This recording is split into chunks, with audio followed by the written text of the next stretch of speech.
मारने की धमकी दी जाती है और मेरी बच्ची को भी जान से मारने की धमकी दी जाती है। अगर मुझे कहीं कुछ हुआ, रास्ते में एक्सीडेंट करवाने की धमकी दी जाती है और घर में मारने की धमकी दी जाती है। अगर मुझे या मेरे बच्ची या मेरे परिवार में किसी को कुछ हुआ तो इसके जिम्मेदारी मोनू सिंह और संतोष कुमार, ग्राम विकास अधिकारी और योगेश त्रिपाठी होंगे।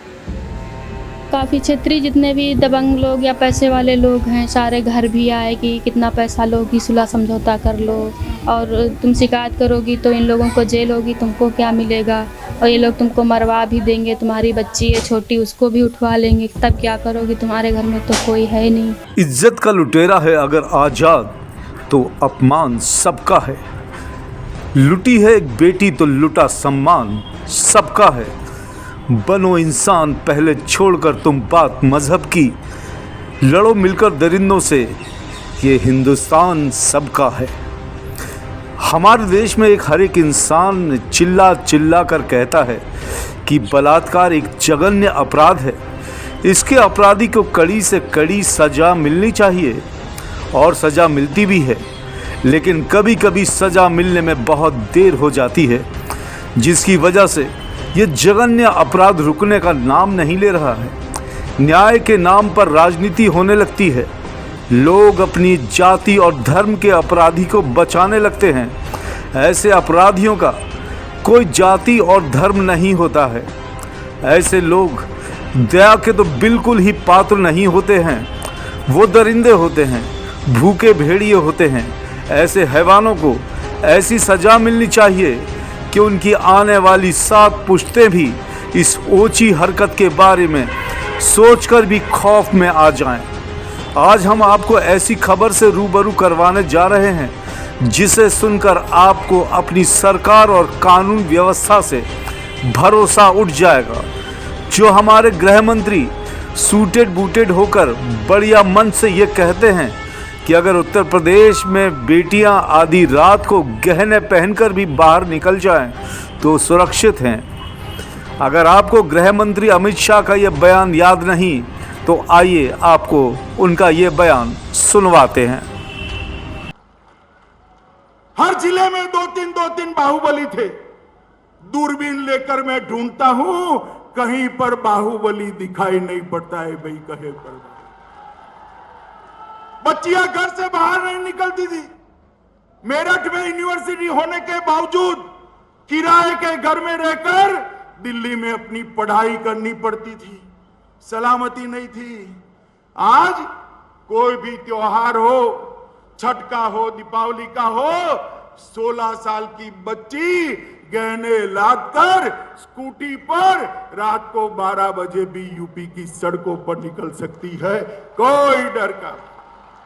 सिर्फ इतना ही नहीं, उत्तर प्रदेश के मुख्यमंत्री भी यह दावा करते हैं कि उत्तर प्रदेश में अपराध का नामो निशान तक नहीं है।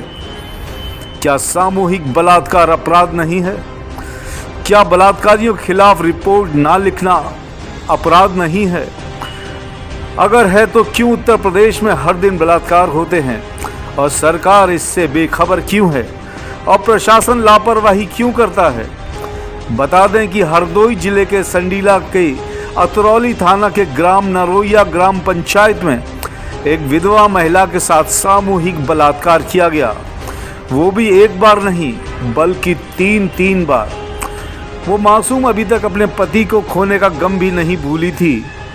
उधर इन भूखे भेड़ियों ने उसको बहुत ही बड़े नर्क में धकेल दिया। पहली बार में उन हैवानों ने उस पीड़िता का अश्लील वीडियो बनाया और फिर उसे उस वीडियो के जरिए ब्लैकमेल करके 2 बार और उसके साथ हैवानियत का नंगा नाच खेला। वो हमारे यहाँ एक कहावत है कि लड़की अगर अबला है तो वो झांसी की रानी भी है। अगर वो बड़े से बड़े जख्म सह सकती है तो वो अगर अपने पर आ जाए तो अच्छे को धूल भी चटा सकती है। आइए इस मामले पर आपको पीड़िता का बयान सुनवाते हैं। इन दरिंदों में जो मुख्य आरोपी संतोष कुमार है वो पीड़िता के साथ ही काम करता है और ग्राम विकास अधिकारी के पद पर है। पीड़िता की माने तो मार्च के महीने में जब पहली बार उसके फ़ोन पर संतोष का फ़ोन आया तो उस वक्त वो अपनी स्कूटी से बाजार गई थी। संतोष ने मिलने की इच्छा जताई। इस पर पीड़िता ने बोला कि वो लौट रही है, मिल लेगी। रास्ते में इंतज़ार कर रहा संतोष जब महिला से मिला तो उसने पीड़िता को पकड़ लिया और सुनसान इलाके में ले गया। संतोष के साथ 2 लोग और थे, जिनमें एक दबंग मोनू नाम का युवक था और दूसरा व्यक्ति एक नामी अखबार का रिपोर्टर बताता है। तीनों ने बारी बारी से महिला के साथ दुष्कर्म किया और उसकी एक वीडियो भी बना ली। इस वीडियो से वो दरिंदे लगातार पीड़िता को ब्लैकमेल करते रहे और दुष्कर्म करते रहे। पीड़िता की माने तो पुलिस लगातार उस पर समझौता करने का दबाव बनाती रही और आरोपियों को बचाती रही। सबसे पहले की घटना 29 मार्च की है और हम अपने काम से डिकुन्नी गए थे। तभी संतोष ग्राम विकास अधिकारी जो हमारे यहाँ 2 साल से पोस्टेड हैं और उनका फ़ोन आया। उन्होंने पूछा कि आप कहाँ हो, तो हमने बताया सर हम डिकुन्नी से वापस आ रहे हैं। फिर उन्होंने फ़ोन काट दिया। फिर 15 मिनट के बाद उन्होंने फिर फ़ोन मिलाया और पूछा आप कहाँ हो, तो हमने फिर से बताया कि हम गांव से पहले हैं थोड़ी दूर पे और वो वहीं खारजा कितने दिन हो गया? मार्च में पहली घटना मार्च में हुई थी। वहीं पे खड़े मिले अपनी 4 व्हीलर कार से, हाथ दिया। तो विभागीय जान पहचान होने के नाते मिलते रहते थे हम लोग काम से, तो हम रुक गए वहीं पे और उनके साथ में साथी इनके जो है। आपके विभाग में क्या है? हमारे विभाग में ग्राम विकास अधिकारी हैं और हमारा विभाग बाल विकास विभाग है, जो अब इनसे जोड़ दिया गया है। जो मतलब रिपोर्टिंग वगैरह होती है तो इनसे रिलेटेड होती है और हम आंगनबाड़ी हैं अपने गांव की, तो इसलिए हम रुक गए। और इनके जो साथी थे वो नशे में भी थे और हमको छेड़ने लगे, जो हम विरोध। 2 लोग थे। क्या नाम था उनका? उनका नाम योगेश त्रिपाठी और संतोष था। हाँ, उसके बाद में जब हम विरोध किए तो ये लोग तमंचा दिखाए, बोले अगर बैठोगी नहीं तो हम तुमको उड़ा देंगे। तो हम डर भी गए क्योंकि हमारे हस्बैंड कुछ ही दिन पहले एक्सपायर हुए थे और हमारी छोटी बिटिया है हमसे। तो फिर इन्होंने आपको वहाँ पर रोका? हाँ, ये रोक के उसके बाद में ज़बरदस्ती करने लगे और फिर ये लोग नशे में भी थे तो हम बहुत डर गए और तमंचा भी दिखाया, ज़बरदस्ती गाड़ी में बिठा के वही थोड़ी दूर पे सड़क बनी है मनरेगा, वही झाड़ी आड़ी है सुनसान जगह पे ले गए। कौन सी जगह है वो? हनैया के आगे 1 किलोमीटर खारजा पड़ता है। हाँ, वहीं बस बगल में मनरेगा सड़क बनी थी, वहीं पे ले गए। उसके बाद में मतलब हमको इतना था कि हम देख पा रहे थे कि क्या हो रहा है हमारे साथ में, लेकिन हमको मतलब इतना होश नहीं था कि हमें आपको भी कुछ पिलाया था? हाँ, हमें ही पिलाया था ज़बरदस्ती। तो उसके बाद में लोग हमारा वीडियो भी बना लिए, जिसमें केवल हम ही दिख रहे थे। उसी को हमको दिखाए भी क्या कि अगर तुम कहीं कुछ कहोगे तो वीडियो भी वायरल कर देंगे और तुमको जान से भी मार देंगे। उसके बाद में दूसरी घटना 6 मई की है। हम ब्लॉक गए थे। मार्च का उन्होंने मई में फिर किया? हाँ, मई में। उसके बाद आपने बीच में रिपोर्ट नहीं लिखवाई? नहीं, हम क्योंकि डरे हुए थे और हमारा मतलब हस्बैंड के जाने के बाद थोड़ा मानसिक संतुलन भी, मतलब हम एक तो इस घटना से काफ़ी दुखी थे कि वीडियो कहीं ना वायरल कर दें कहीं, तो एक औरत की इज्जत तो आप समझ ही सकती हैं। तो उसके बाद 6 मई को इनका फ़ोन आया, फिर हमने इनका फ़ोन काट दिया। फिर ये फ़ोन करें, बोले तुम यहाँ से निकल रही हो, हमने तुमको देखा है, तुम यहाँ आओ जहाँ हम बुला रहे हैं। हम बुलाने पे इनके गए नहीं तो ये लोग हमारा 4 व्हीलर से पीछा करते ये चाहनर का भट्ठा पड़ता है यहाँ तक आए, ओवरटेक करके फिर ये ज़बरदस्ती मतलब अपनी कार में बिठा के और जो जखवा पावर हाउस है वहाँ पे लेके गए। उसके बगल में बाग है, वहीं पे गाड़ी खड़ी करी और फिर ये लोग तीनों लोग मिलके वही गलत काम किया हमारे साथ में। फिर से वही धमकी दी कि तुमको मार देंगे कहीं कुछ किया, तुम्हारा वीडियो। दूसरी बार भी नशीला पदार्थ पिलाया? हाँ, दूसरी बार भी ज़बरदस्ती, मतलब कि अगर नहीं, वो पहले वाला वीडियो था कि पिलाएंगे नहीं तो हो सकता है शोर शराबा करे, तो इसलिए मतलब तमंचे की दम पे सब खिला देते थे। संतोष कुमार तो आपके विभाग में थे और वो दोनों क्या करते हैं? वो एक लोग योगेश त्रिपाठी हैं, वो शिक्षा विभाग में क्लर्क हैं। उनको हम पहले से नहीं जानते हैं, धीरे धीरे तो पता चल ही जाता है कौन है। पत्रकार भी है? और पत्रकार भी हैं। और दूसरे मोनू सिंह हैं और राज्य विधायक जो हैं उनके थोड़ा संपर्की हैं और इसी का काम करते थे। संतोष भी ग्राम विकास अधिकारी हैं, इन्हीं का शौचालय का ठेका लेते थे। उसके बाद की घटना जून की है, उसकी डेट हमें कन्फर्म नहीं है, पहले जून से 15 के बीच की है। फिर इन्होंने फ़ोन किया कि ऐसा है तुम आ जाओ, गांव के बाहर आ जाओ, आज तुम्हारा वीडियो डिलीट कर देंगे, अगर तुम नहीं आओगी तो हम वायरल भी कर देंगे। संतोषी ने फ़ोन किया है हमको और किसी का फ़ोन नहीं आया है। और फिर मतलब हम गए, हमने कहा चलो डिलीट कर दें, कम से कम एक टेंशन तो ख़त्म हो दिमाग से। फिर ये लोग ज़बरदस्ती अपनी कार में बैठा के हमको लखनऊ ले गए होटल में। वहाँ वो उस होटल का नाम नहीं पता, लेकिन अगर हम जाएं वहाँ तो हम पहचान सकते हैं कौन सा होटल है।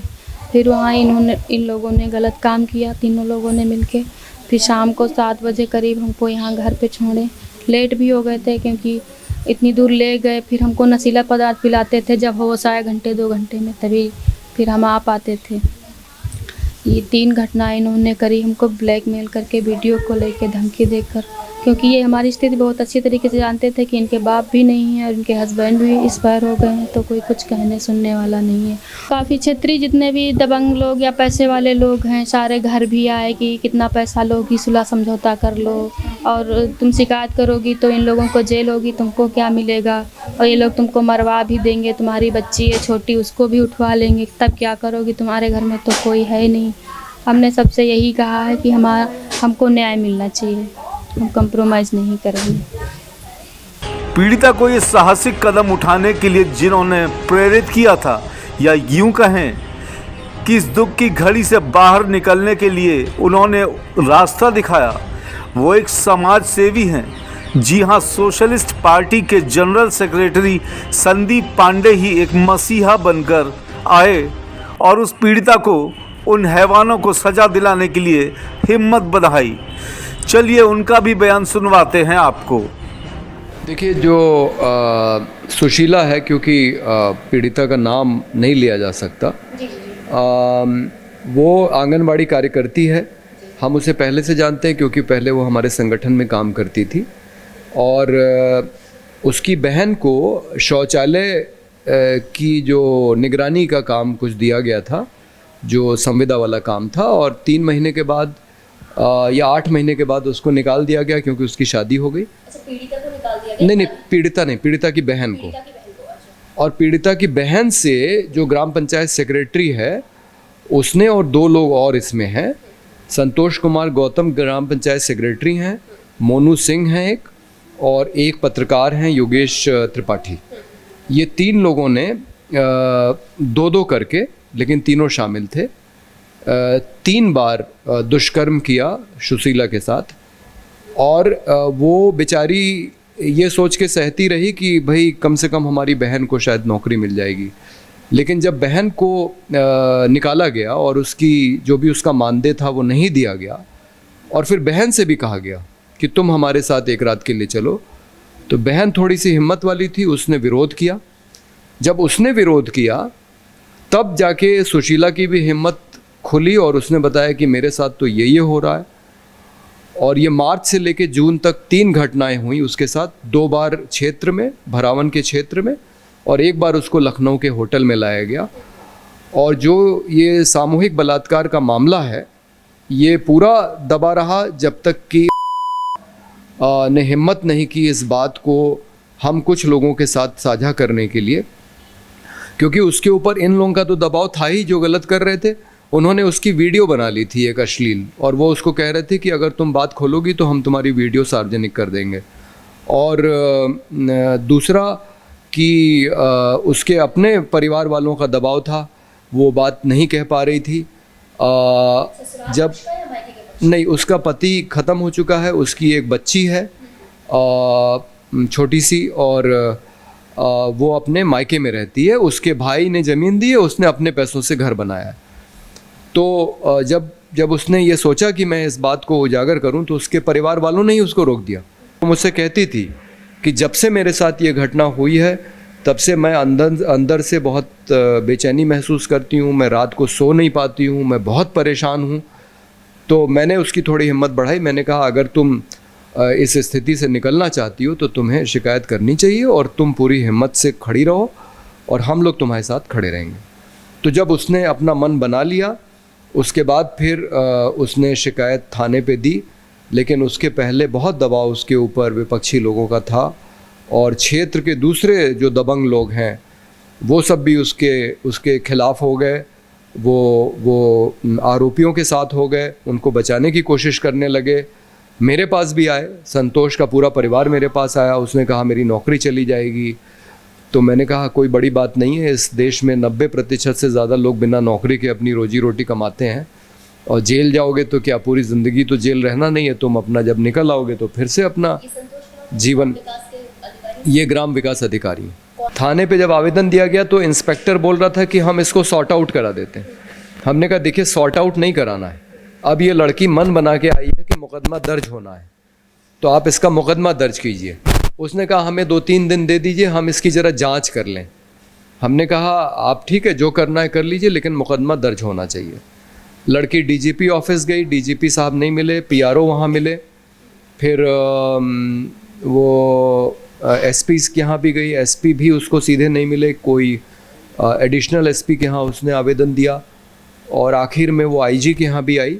तो सारे बड़े अधिकारियों के यहाँ जाने के बाद, और उसने अपनी जो आवेदन दिया था थाने पे, उसकी प्रति तो उसने सब जगह रजिस्टर्ड डाक से भेज दी थी, महिला आयोग और दूसरी जगहों पे।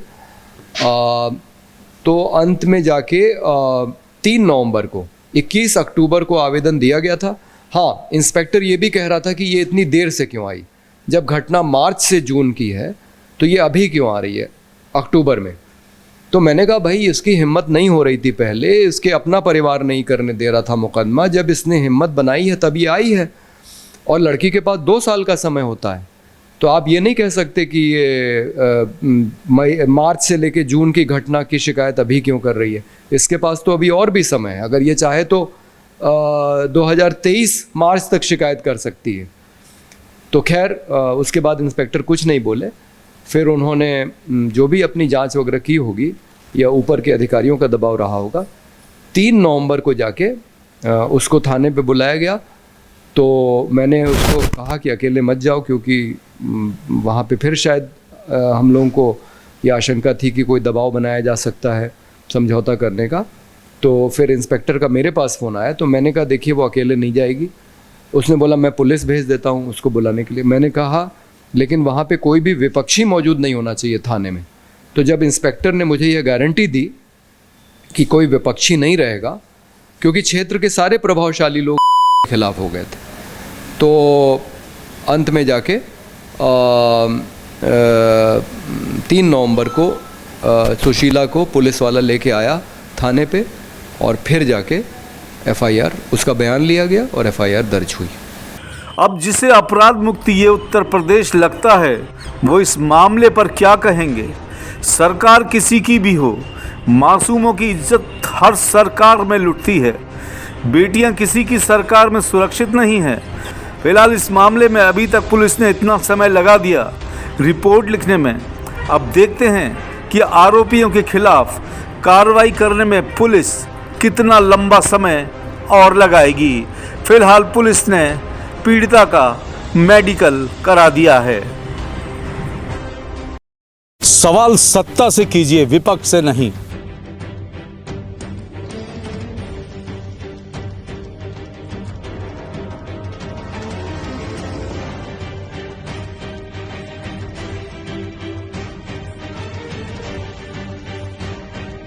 विपक्ष से सवाल करने वाले तो बहुत हैं, लेकिन सत्ता से सवाल करते हैं सिर्फ हम। इसलिए एम न्यूज़ के साथ जुड़िए और कीजिए सत्ता से सवाल।